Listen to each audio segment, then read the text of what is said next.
Good morning. It's Sunday, March 2nd, and what I'm about to say is pure plagiarism. And I notified the person that sent it to me that I was going to use this in today's rant. So I hope all of you will listen intently, because this is a work of art and puts the truth out there in the proper perspective of what is going on with Donald Trump and his associated assassins, I will call them. So here it goes.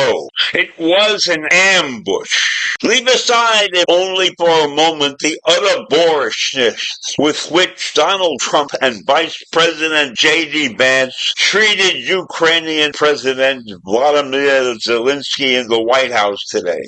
Also, leave aside the spectacle of American leaders publicly pummeling a friend as if he were an enemy. All of the ghastliness inflicted on Zelensky today should not obscure the geopolitical reality of what just happened. The President of the United States ambushed a loyal ally, presumably so that he can soon make a deal with the dictator of Russia and sell out a European nation fighting for its existence. Trump advisors have already declared the meeting a win for putting America first, and his apologists will likely spin and rationalize this shameful moment as just a heated conversation, the kind of thing that in Washington speak used to be called a frank and candid exchange. But this meeting reeked of planned attack, with Trump unloading Russian talking points on Zelensky, such as blaming the Ukraine for risking global war, all of it designed to humiliate the Ukrainian leader on national television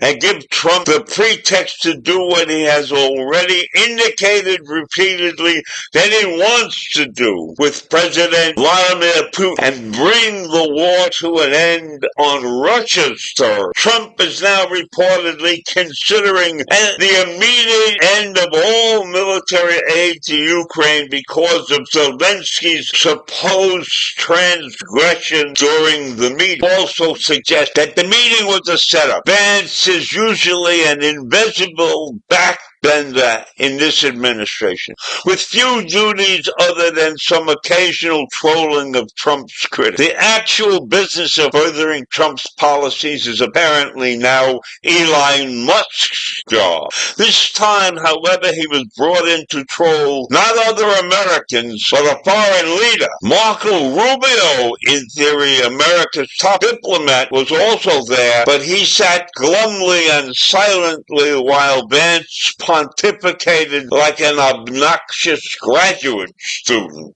He objected, as he should have, when the vice president castigated the Ukrainian president for not showing enough gratitude to Trump. And then, in a moment of immense hypocrisy, Vance told Zelensky that it was disrespectful for you to come into the Oval Office and try to litigate this in front of the American media. Thus, baiting Zelensky into fighting in front of the media was likely the plan all along, and Trump and Vance were soon yelling at Zelensky. "This is going to be great television," Trump said during the meeting. The president at times sounded like a mafia boss. "You don't have the cards. You're buried here." But in the end, he sounded like no one so much as Putin himself as he hollered about gambling with World War III, as if starting the biggest war in Europe in nearly a century was Zelensky's idea. Now, after the meeting, Trump dismissed the Ukrainian leader and then issued a statement that could only have pleased Moscow.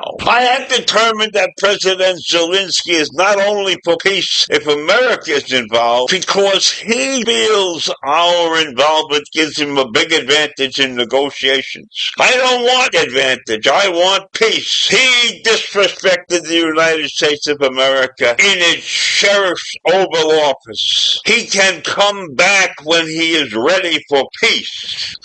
Trump might as well have dictated his post on Truth Social before the meeting because Zelensky didn't stand a chance of having an actual discussion at the White House. When he showed Trump pictures of brutalized Ukrainian soldiers, Trump shrugged. "That's tough stuff," he muttered. Perhaps someone told Zelensky that Trump doesn't read much and reacts to images. But Trump uncharacteristically seemed to be determined to stay on message and pick a fight. Vance, for his part, fully inhabited the role of a smarmy talk show side, jumping in to make sure the star got the support he needed when slamming one of the guests. The vice president is an unserious man who tries to insert himself at serious moments.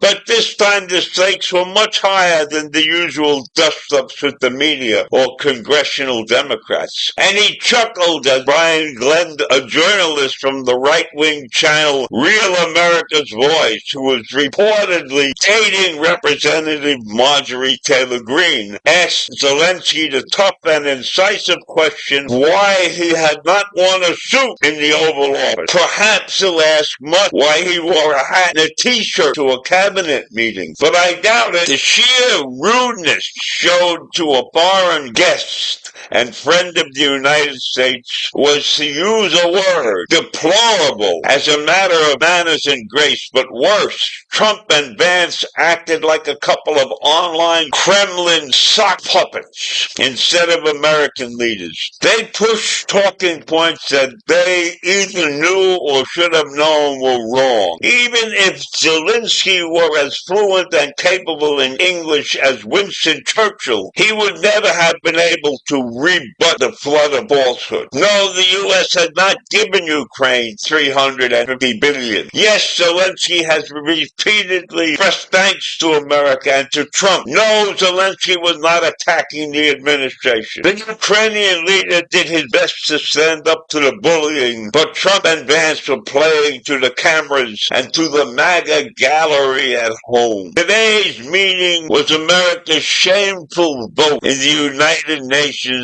that confirmed that the U.S. was against whatever deal Zelensky wanted. No matter how disgusted anyone might be at Trump and Vance's behavior, the strategic reality is that this meeting is a catastrophe for the United States and the free world. America's alliances are now in danger, and they should be.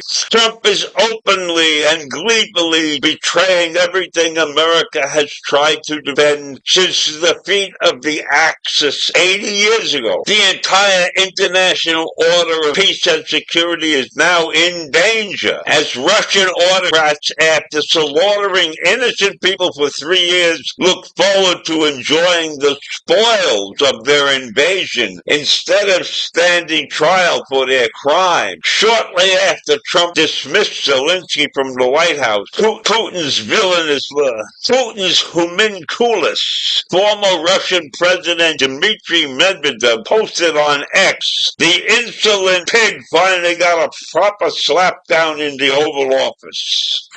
So Friday, February 28th, 2025, will go down in history as one of the grimmest days in American diplomacy.